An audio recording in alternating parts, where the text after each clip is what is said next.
इस वीडियो में हम चैप्टर नंबर 3 जो है बायोलॉजी का जीव जनन कैसे करते हैं इसका क्वेश्चन हम डिस्कस करेंगे। तो हम 1 नंबर से क्वेश्चन को देखते हैं। 1 नंबर क्वेश्चन क्या कह रहा है। क्वेश्चन नंबर 1 कह रहा है पत्तियों द्वारा कायिक प्रवर्धन का उदाहरण क्या है।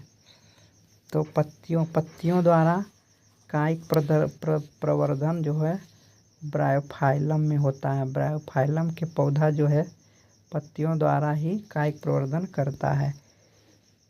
प्याज तो तना होता है, गुलाब को काट कर लगाया जाता है जिसे कि एक टहनी जो रहता है कलम लगाना जिसे कहते हैं, कलम लगाना, तो ये हो जाता है। और आलू को तो काट के लाए तो तना के हो गया। लेकिन पत्तियों द्वारा कायिक प्रवर्धन किस में होता है तो ब्रायोफाइलम में पत्तियों द्वारा कायिक प्रवर्धन होता है। क्वेश्चन नंबर 2 सुरक्षित गर्भपात भ्रूण की किस अवस्था में होता है।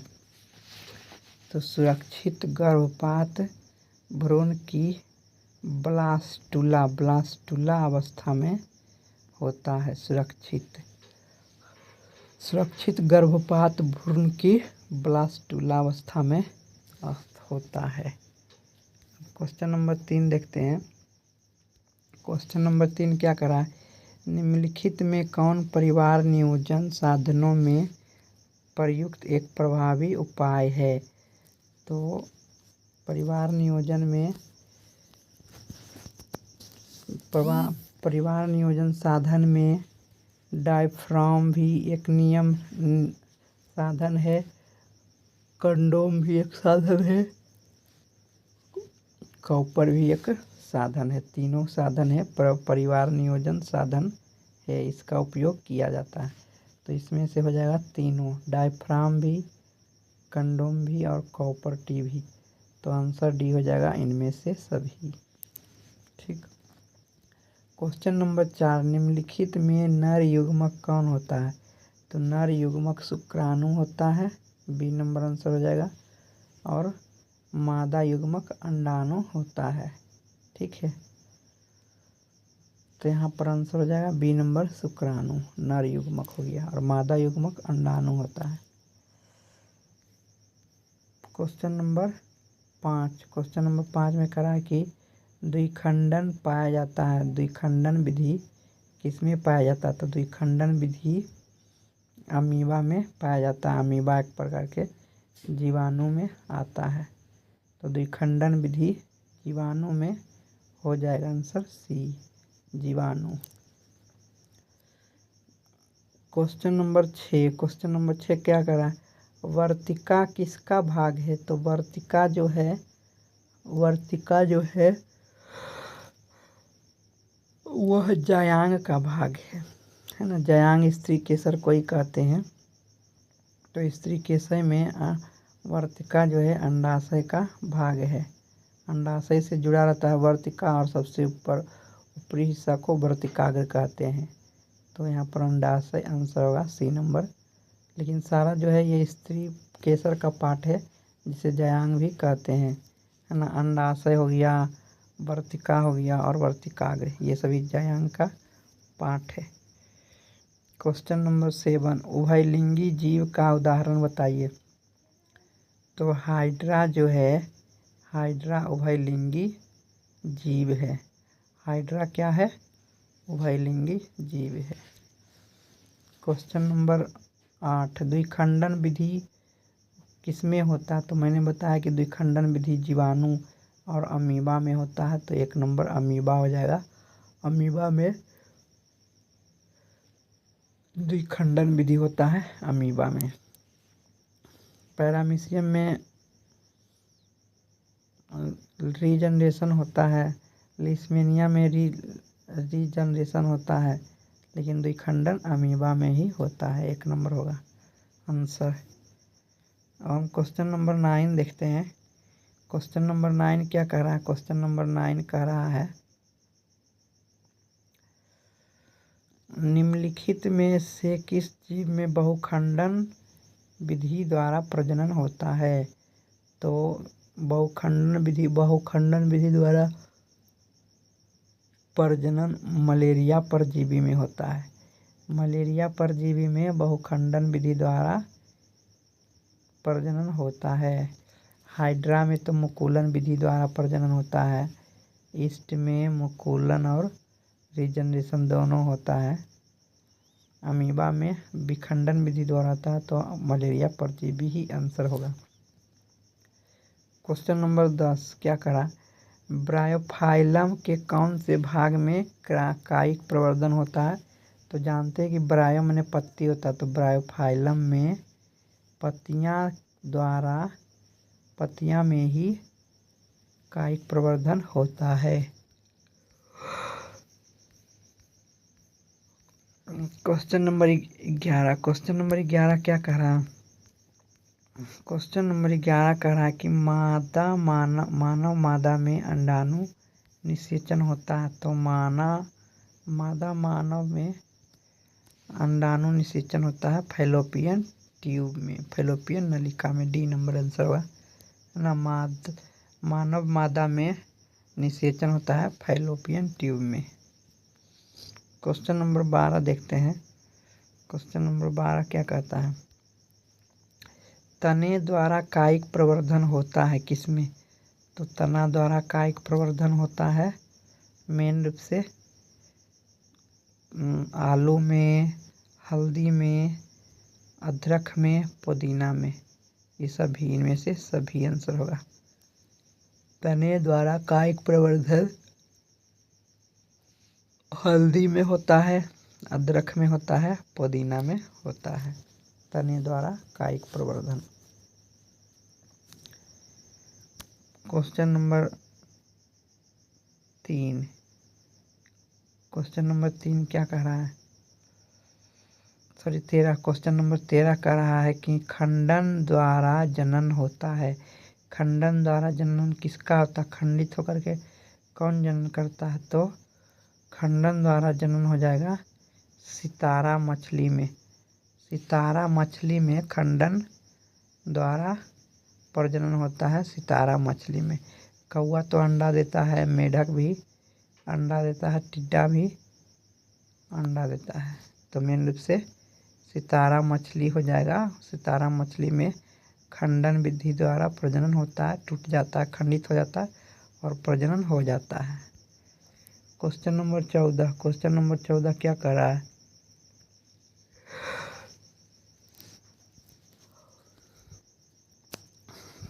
क्वेश्चन नंबर 14 कह रहा है कायिक प्रवर्धन किसमें संभव है।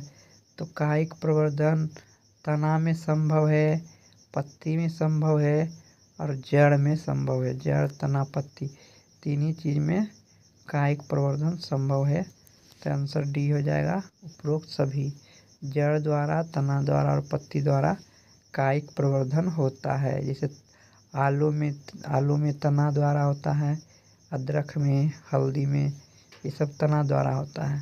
ठीक है। क्वेश्चन नंबर 15, तने पर अपस्थानिक कलियां पाई जाती है। तने पर अपस्थानिक कलियां पाई जाती है। तो तना पर ब्रायोफाइलम वाला तो पत्ता में होगा। आलू में तने पर स्थानिक कलियां पाई जाती है क्योंकि आलू एक तना है, तना कायिक प्रवर्धन होता है। तो यही आंसर होगा। ठीक है। आलू में स्थानिक कलियां पाई जाती है, हरा रंग के निकलता है। क्वेश्चन नंबर 16 क्या कर रहा है, मुकुलन द्वारा अलैंगिक जनन होता है। तो हाइड्रा में मुकुलन द्वारा अलैंगिक जनन होता है। आंसर नंबर 1 हाइड्रा में। प्लाज्मोडियम में तो बहुखंडन विधि द्वारा प्रजनन होता है ना। शैवाल में खंडन विधि द्वारा होता है। मटर में तो लैंगिक जनन होता है। क्वेश्चन नंबर 17, अलैंगिक जनन मुकुलन द्वारा होता है। अलैंगिक जनन मुकुलन द्वारा प्रजनन होता है। तो ईस्ट में अलैंगिक जनन मुकुलन द्वारा होता है। हाइड्रा में है तो ईस्ट ही होगा। ईस्ट में मुकुलन विधि द्वारा प्रजनन होता है, और हाइड्रा में भी मुकुलन विधि द्वारा प्रजनन होता है ना, लेकिन इसमें अलैंगिक विधि द्वारा प्रजनन होता है। हाइड्रा और ईस्ट। अमीबा में तो खंडन विधि द्वारा प्रजनन होता है, द्विखंडन विधि द्वारा प्रजनन होता है अमीबा में, और प्लाज्मोडियम में बहुखंडन विधि द्वारा होता है प्रजनन। क्वेश्चन नंबर 18, पुष्पी पादपों में लैंगिक जनन होता है। पुष्पी पादपों में लैंगिक जनन होता है फूल द्वारा। किसके द्वारा? तो फूलों द्वारा। बी नंबर, फूलों द्वारा पुष्पी पादपों में लैंगिक जनन होता है, लैंगिक जनन होता है। मानव मानव के जनन तंत्र का भाग कौन सा नहीं है? तो शुक्रवाहिका जो है वह नहीं है, ये नर जनन तंत्र है शुक्रवाहिका। बाकी तीनों है, डिंब वाहिनी, गर्भाशय और अंडाशय ये है, लेकिन शुक्रवाहिका नर जनन तंत्र है। Question number 20। क्वेश्चन नंबर 20 क्या कह रहा है? निम्नलिखित में कौन सा एकलिंगी पादप का उदाहरण है? तो एकलिंगी पादप का उदाहरण पपीता है। पपीता एकलिंगी पौधा का उदाहरण है, इसमें एक ही लिंग पाया जाता है। एकलिंगी पादप का उदाहरण क्या है? तो पपीता है एकलिंगी पादप का उदाहरण। बाकी मटर हो गया द्विलिंगी पौधा, उड़हुल हो गया द्विलिंगी पौधा, सरसों हो गया द्विलिंगी पौधा। 21 नंबर क्वेश्चन करा है, मुकुलन द्वारा प्रजनन किसमें होता है?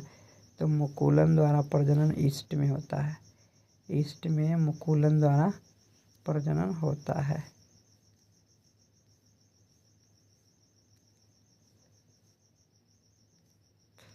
क्वेश्चन हम देखते हैं 22 नंबर।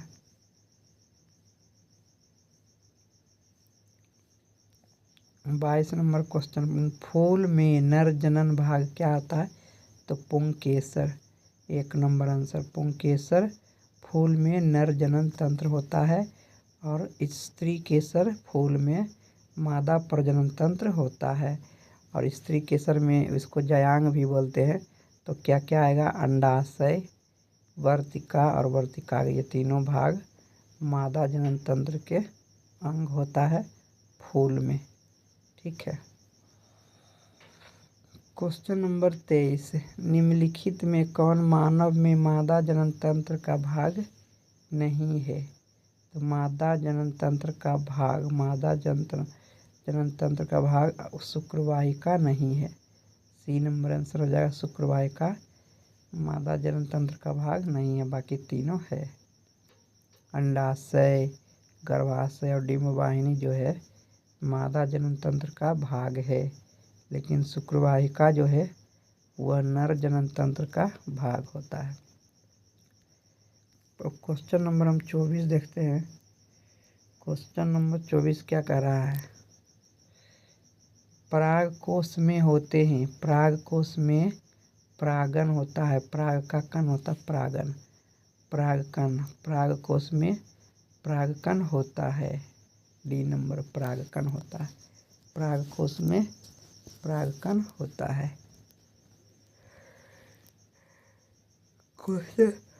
क्वेश्चन नंबर 25, एड्स रोग का प्रमुख कारण क्या है? तो एड्स रोग का प्रमुख कारण है असुरक्षित यौन संपर्क। 1 नंबर, असुरक्षित यौन संपर्क के कारण एड्स रोग होता है।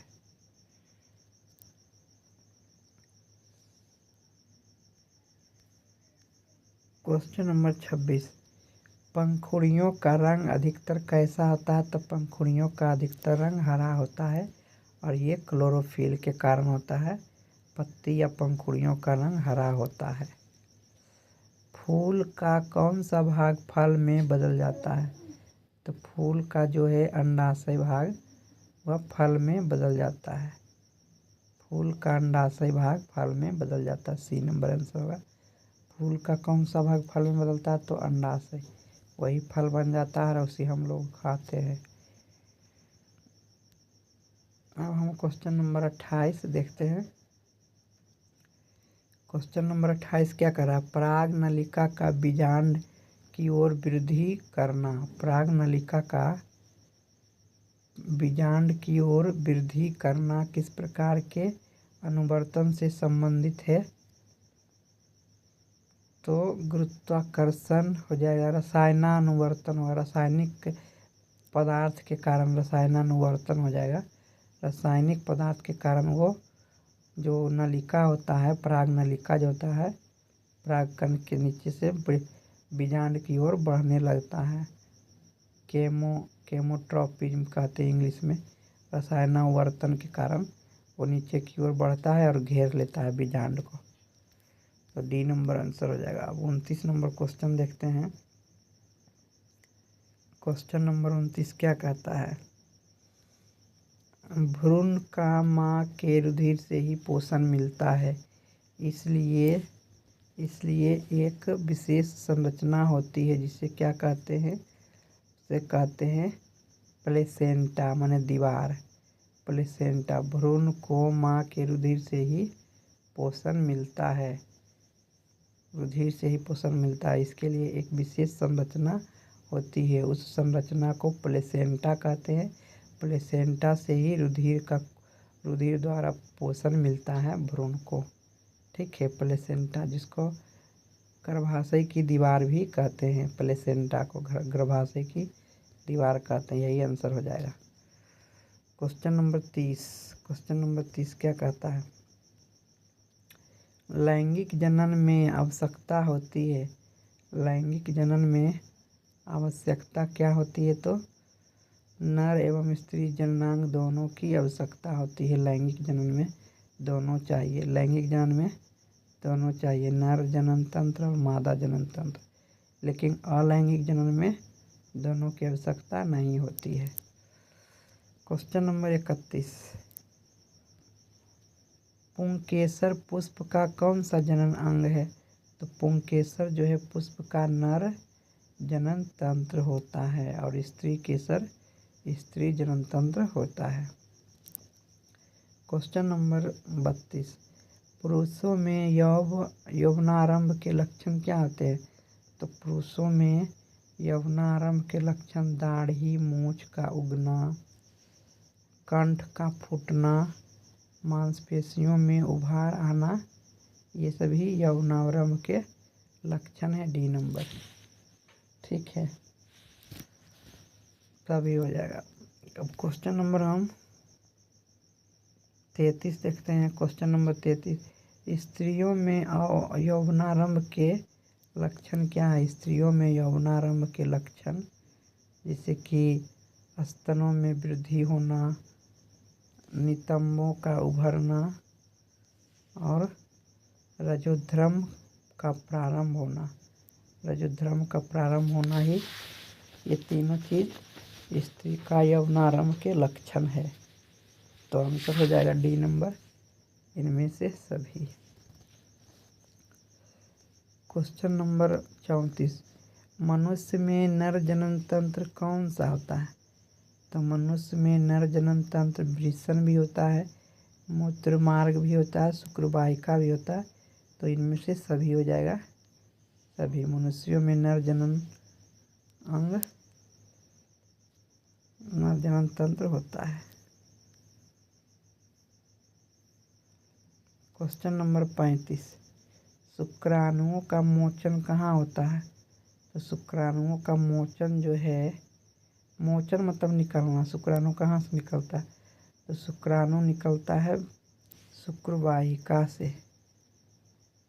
शुक्राणु निकलता है शुक्रवाहिका द्वारा निकलता है। ठीक है, शुक्रवाहिका द्वारा शुक्राणु निकलता है। क्वेश्चन नंबर 36, स्त्रियों में अंडाशय की संख्या कितनी होती है? तो 2। स्त्रियों में अंडाशय की संख्या 2 होती है, एक बाएं और एक दाएं। क्वेश्चन नंबर 37, मनुष्य में निषेचन के फलस्वरूप बनता है युग्मनज। मनुष्य में निषेचन के फलस्वरूप बनता है युग्मनज। सी नंबर युग्मनज। मनुष्य में निषेचन के समय युग्मनज बनता है, उसके बाद फिर वो भ्रूण में बदल जाता है। क्वेश्चन नंबर 38, वृषण में बने शुक्राणु संचित होते हैं। वृषण में बने शुक्राणु शुक्राशय अधिवृषण में जमा हो जाते हैं। अधिवृषण में जमा हो जाते हैं। वृषण में बने हुए शुक्राणु अधिवृषण में जमा हो जाते हैं। क्वेश्चन नंबर 39 क्या कहता है? वैसा परिवर्तन जो जीवों के नियंत्रण से बाहर होते हैं। वैसा परिवर्तन जो जीवों के नियंत्रण से बाहर होते हैं क्या कहलाते हैं? निकेत। निकेत मतलब कि नियंत्रण में नहीं है, निकेत। क्वेश्चन नंबर 40, एक लिंगी पुष्प का उदाहरण है। पपीता जो है एक लिंगी पुष्प का उदाहरण है। मैंने पिछला वाला क्वेश्चन को डिस्कस किया था। पपीता जो है एक लिंगी पुष्प का उदाहरण है।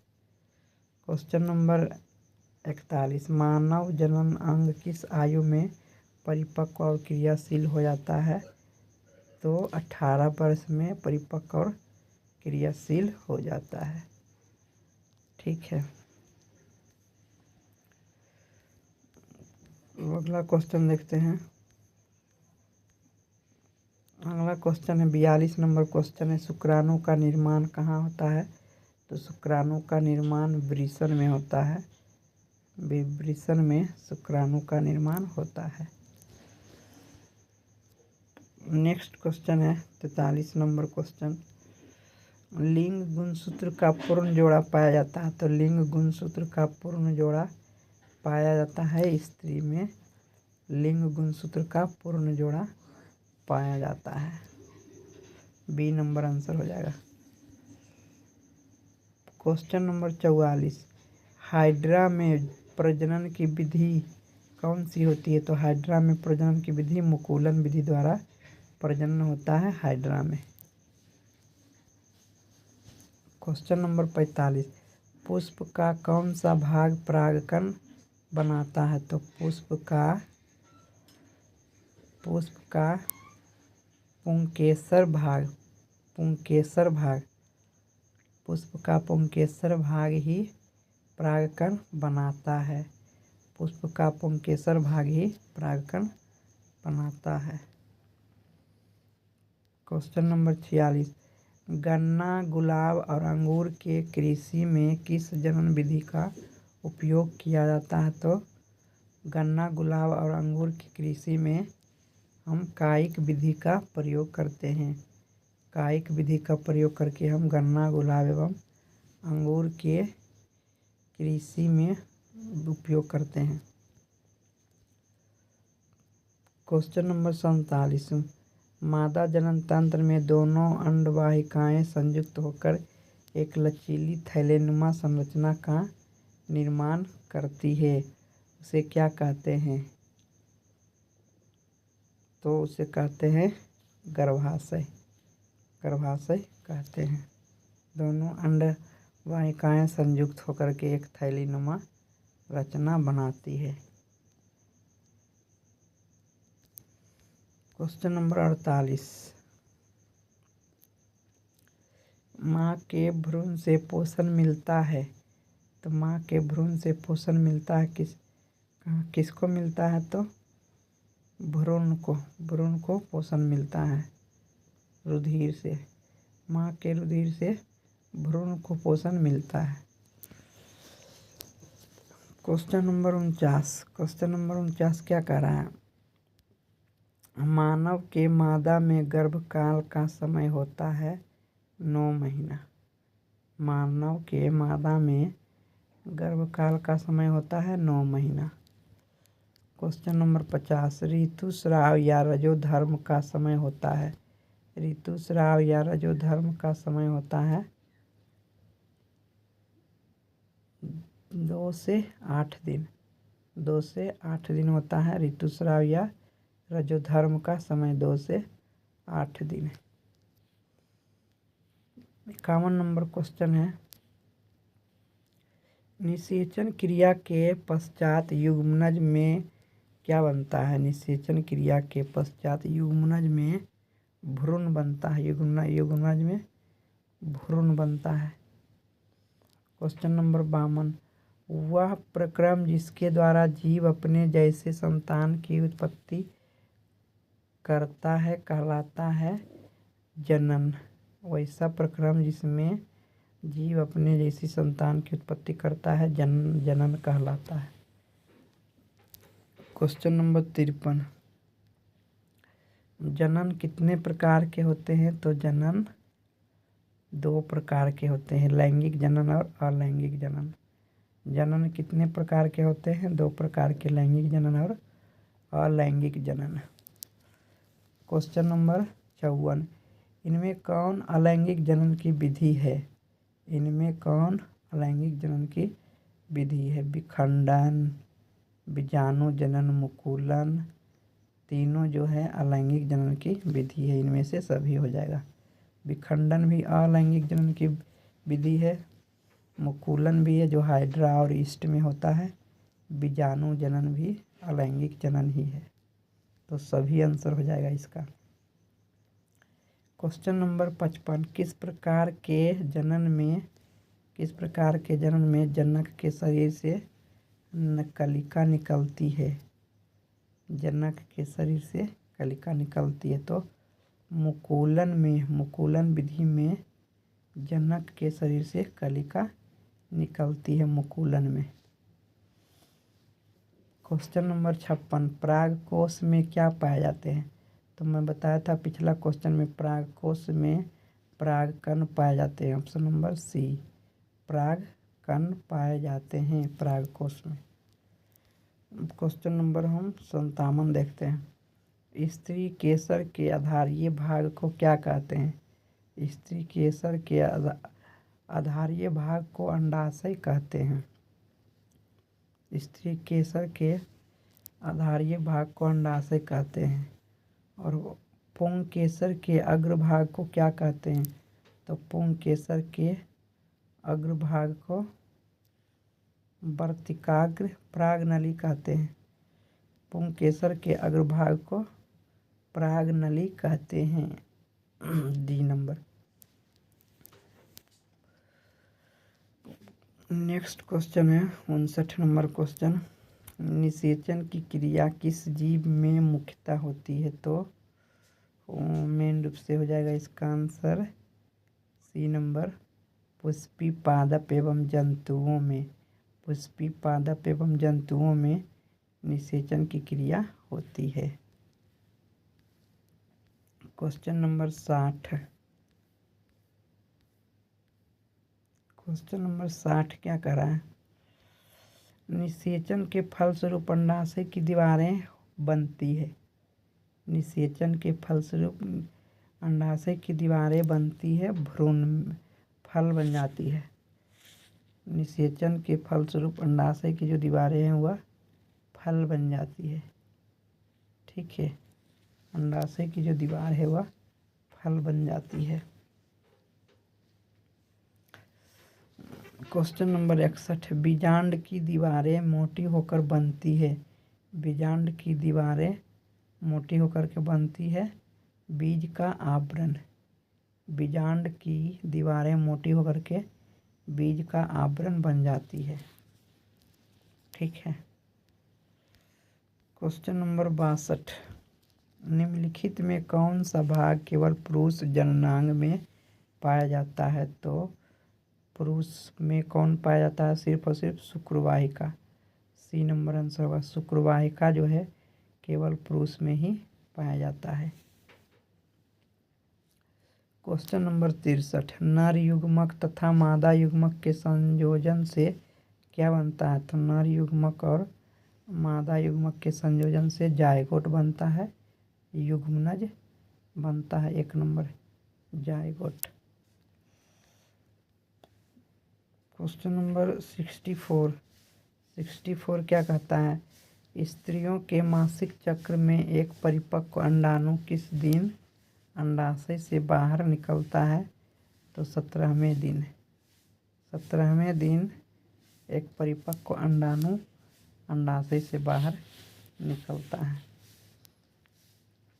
क्वेश्चन नंबर 65, निम्नलिखित में कौन लैंगिक जनन संचारित रोग नहीं है?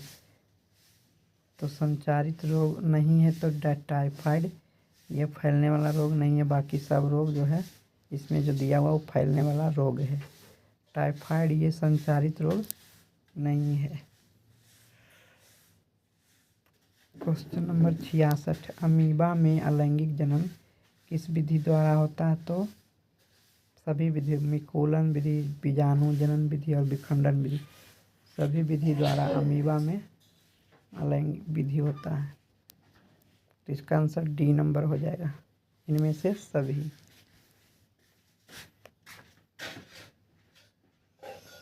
क्वेश्चन नंबर 67, पौधों में जनन अंग कहाँ पाए जाते हैं? तो पुष्प में। ऑप्शन नंबर सी हो जाएगा, पुष्प में। पौधों में जनन अंग कहाँ पाए जाते हैं? तो पुष्प में। क्वेश्चन नंबर 68, निम्नलिखित में कौन सा पुनरुद्भवन का उदाहरण है? तो पुनरुद्भवन का उदाहरण हो जाएगा हाइड्रा। पुनरुद्भवन मतलब मुकुलन विधि द्वारा। 1 नंबर। 69 नंबर क्वेश्चन है, निम्नलिखित में कौन एक उभयलिंगी जंतु है? तो उभयलिंगी जंतु केचुआ हो जाएगा। केचुआ जो है उभयलिंगी जंतु है।